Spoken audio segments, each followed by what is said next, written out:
Hello future doctors, मैं प्रतीक पारिक, आपका biology mentor. बच्चों, अब एग्जाम के अंदर रीनीट 2026 में सिर्फ 10-11 दिन बाकी हैं। अब इस कम समय को हम किस तरीके से मैनेज करें, किस तरीके से ऑर्गेनाइज करें, हर एक घंटे को किस तरीके से ऑर्गेनाइज करें, हर एक सब्जेक्ट को किस तरीके से ऑर्गेनाइज करें कि हमारा ड्रीम मेडिकल कॉलेज हम तक पहुंच जाए और हम उस तक पहुंच जाएं। तो इन 10 दिनों को बच्चों संभाल कर रखना है, क्योंकि देखो आपने पूरे साल भर तैयारी करी है और उसके बाद रीनीट हो गया। तो मैं जान सकता हूँ और मैं समझ सकता हूँ बच्चों कि आप किस दौर से गुजर रहे हैं और उस दौर से गुजरते हुए अपने आप को किस हालात में मोटिवेट कर कर यहाँ तक पहुँचे हैं फिर से। तो बच्चों, बस 10-11 दिन की बात है, अपने आप को मोटिवेट रख कर वापस से हमको उसी तरीके से हम पहुंचना है जिस तरीके से हमने नीट का 2026 का एग्ज़ाम दिया था, उसी तरीके से रीनीट 2026 का भी हमें देना है। बच्चों, पेपर का लेवल क्या होगा, कई बच्चे तो इस चीज़ से डर रहे हैं कि पेपर का लेवल क्या होगा। बच्चों, हमें ये मान के चलना है कि पेपर का लेवल मॉडरेट रहेगा, लेकिन हम रोज से रोस्ट एकदम गंदी से गंदी कंडीशन भी सोच ले तो ये मान के चलते हैं कि पेपर का लेवल 2025 जैसा हो जाएगा। इसलिए मैं कह रहा हूं बच्चों, तैयारी भी चाहे कितना ही क्वेश्चन हार्ड क्यों ना दे दे, तैयारी हमारी उसी लेवल की होनी चाहिए, चाहे पेपर फिर किसी भी लेवल का आए। क्लियर बात? तो अब इस 10-11 दिन में किस तरीके से क्या क्या चीज़ें करें, उन चीज़ों का ध्यान रखना है मेरे प्यारे बच्चों। अगर आपने वो 10 दिन अच्छे से मैनेज कर लिया तो आपका रिजल्ट अपने पक्ष में आ जाएगा, है ना। तो मेरे प्यारे बच्चों, छोटी छोटी चीज़ें हैं जो कि आपको ध्यान रखना है। पहली चीज़ मैं आपको बता दूं, इस टाइम पर इस क्रूशियल टाइम के अंदर आपको मल्टीपल रिसोर्सेज के ऊपर नहीं जाना है। आप चाहे किसी भी कोचिंग इंस्टीट्यूट से क्यों ना पढ़ रहे हो बच्चों, किसी भी से हो सकता है, आप किसी से भी पढ़ रहे हो, ऑनलाइन ले रहे हो या ऑफलाइन ले रहे हो, तो वहीं के ऊपर आपको भरोसा रखना है, उन्हीं टीचर्स के ऊपर आपको भरोसा रखना है ना। इधर उधर नहीं जाना है कि आपने ए कोचिंग से पढ़ाई करी है तो बी कोचिंग के कुछ नोट्स देख लेते हैं, कुछ क्वेश्चंस देख लेते हैं, उन टीचर्स की बात सुन लेते हैं। नहीं, अब सिर्फ और सिर्फ फोकस रखना है आपको ओनली एंड ओनली आपके कॉपी नोट्स, है ना, कॉपी नोट्स के ऊपर फोकस रखना है, चाहे जिस भी इंस्टीट्यूट से हो, है ना। बच्चों, अब ये समय है कि हम जितना मैक्सिमम क्वेश्चन प्रैक्टिस कर सकते हैं उतनी मैक्सिमम क्वेश्चन प्रैक्टिस कर लेनी चाहिए आपको, है ना, उतनी मैक्सिमम प्रैक्टिस कर लेनी चाहिए आपको।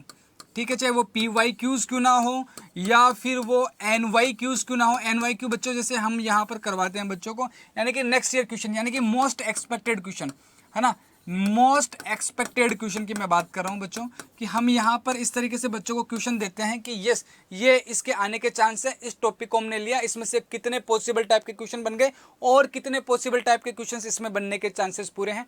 या तो डायरेक्ट मैच कर जाएगा या कॉन्सेप्चुअल बेस मैच कर जाएगा बच्चों, एक्सपेक्टेड होते हैं हमारे द्वारा डिजाइन किए हुए।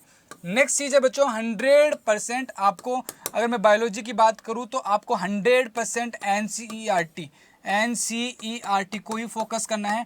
ये चाहे आप इसको बाइबल कह दो, है ना, नीट वालों के लिए इसको चाहे बाइबल कह दो, नीट वाले नहीं, जितने जितने तमाम एग्जाम है सभी, चाहे बायोलॉजी का कोई भी रिलेटेड एग्जाम क्यों ना हो, तो उनके लिए मैं कह रहा हूं कि हमारे लिए बाइबल कह दो, कुरान कह दो, गीता कह दो, रामायण कह दो, कुछ भी कह दो, हमारे लिए NCERT ही सबसे ऊपर रहेगी बच्चों, है ना। और सेकेंडरी है हमारे सामने, सबसे ऊपर रहेगी NCERT। आपको मल्टीपल रिसोर्सेज के ऊपर नहीं जाना है, कॉपी नोट्स आपको पढ़ने हैं और मल्टीपल रिविजन आपको करना है बच्चों। रिवीजन मल्टीपल करना है ना, मल्टीपल रिवीजन देना है, जितना रिवीजन आप दे सकते हैं उस कहीं ज़्यादा। अगर आप सोच सकते हैं कि मैं 7 दे सकता हूं तो कोशिश कीजिए 10 बार आप इसको रिवाइज करें। क्योंकि कई बार क्या होता है बच्चों, क्वेश्चन हमें देखा देखा सा लगता है एग्जाम के अंदर, लेकिन फिर बाद में हम उसका आंसर नहीं कर पाते, 2 ऑप्शन के अंदर कंफ्यूज हो जाते हैं कि इसका आंसर क्या होगा। तो वो तब होता है बच्चों जब मल्टीपल रिवीजन की कमी होती है। तो मैं यही कहूंगा आपको कि जितने मल्टीपल रिवीजन आप कर सकते हैं उतने मल्टीपल रिवीजन कीजिए। और अब देखो, आपने थ्योरी पढ़ ली, थ्योरी पढ़ने के बाद मेरे प्यारे बच्चों, ये आप यहाँ तक पहुँच चुके हैं तो आप इजीली सब समझ जाते हैं और सब जानते भी हैं। थ्योरी को पढ़ने के बाद मेरे प्यारे बच्चों उसको अप्लाई करना भी आना चाहिए। कई बार क्या होता है, हम थ्योरी पढ़ लेते हैं लेकिन हम उसको अप्लाई करना नहीं आता। तो अप्लाई किस तरीके से करेंगे बच्चों, क्वेश्चन प्रैक्टिस, है ना। उसमें आपको पता चलेगा कि जब आप थ्योरी पढ़ेंगे, क्वेश्चन प्रैक्टिस करेंगे, तो पता चलेगा कुछ क्वेश्चन गलत हो रहे हैं, तो हम पता चल जाएगा हमें कि हमारी अप्रोच क्या है उस क्वेश्चन को सोल्व करने की।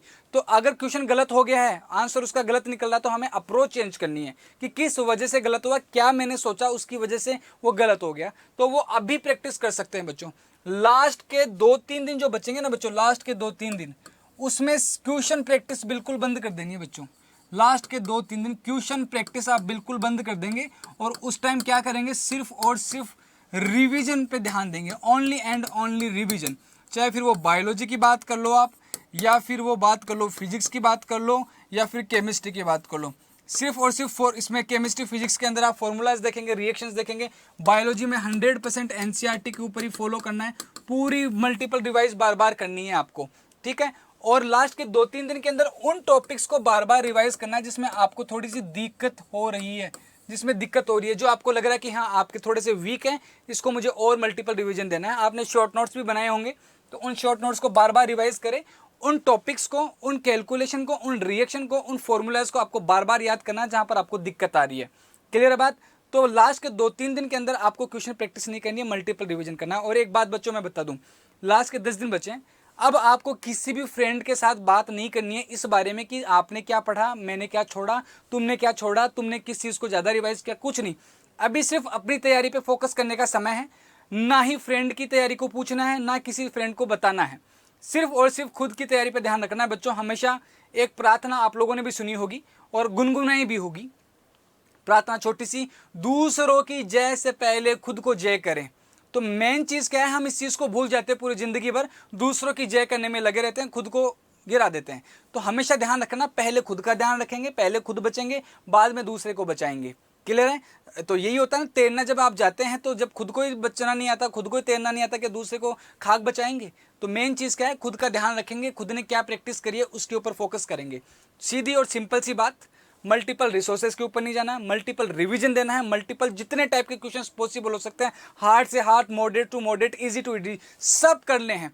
पेपर किसी भी लेवल का है, हमारा सिलेक्शन होना चाहिए, बस कुल मिला के बात यह है। शायद सब चीज़ें छोड़ दो कि पेपर कैसा आएगा, पेपर वैसा ही आएगा जिस तरीके से आप लोगों ने तैयारी करी है। ध्यान रखना इस बात का, मॉडरेट ही आएगा।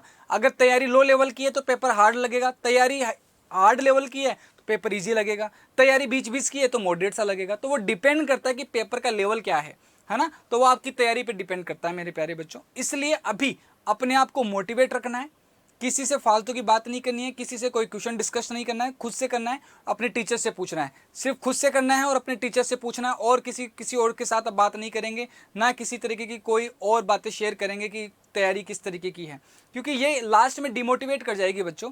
और मैं बिल्कुल नहीं चाहता कि जब आप युद्ध के अंदर जा रहे हो और तब आपके सामने कोई क्वेश्चन मार्क खड़ा हो जाए। हमेशा याद रखना, सिर्फ वही बातें करनी है जो आपको मोटिवेट करे, आपकी तैयारी के अंदर और जोश भर दे, आपकी तैयारी को और थोड़ा सा अच्छे लेवल का बना दे। वही चीज़ हमको करनी है, वही फ्रेंड से बात करनी है। जो नेगेटिव फीलिंग आ रही है, नेगेटिव वाइब्स आ रही है, उन लोगों से इस टाइम दूर रहना है। किसी तरह की कोई बात नहीं करनी है, सिर्फ और सिर्फ आपको अपने से बात करनी है पढ़ाई को लेकर। अगर आपने इस तरीके से कर लिया तो हो जाएगा। मैं एक बार फिर से फटाफट रिवाइज करवा देता हूँ। मल्टीपल रिवीजन, ट्यूशन प्रैक्टिस जितनी हो सकती है लास्ट के टाइम पर 2-3 दिन नहीं करनी है। लास्ट के 2-3 टाइम पर सिर्फ आप उन वीक टॉपिक्स को रिवाइज करेंगे जितना हो सकता है, जिनमें आपको दिक्कत हो रही है, बस। और एनसीईआरटी फोकस रखनी है, मल्टीपल सोर्सेज के ऊपर नहीं जाना कि वहाँ से भी पढ़ लूँ, वहाँ से भी पढ़ लूँ, क्योंकि इस टाइम पर आप सभी को पता है, मैं बहुत पहले से कहते आ रहा हूँ, हर जगह फ्री का शोर है। और फ्री का शोर इसलिए है क्योंकि नेक्स्ट टाइम पर वो आपको अपनी ओर खींचना चाह रहे हैं, अपनी ओर एडमिशन देना चाह रहे हैं, बस।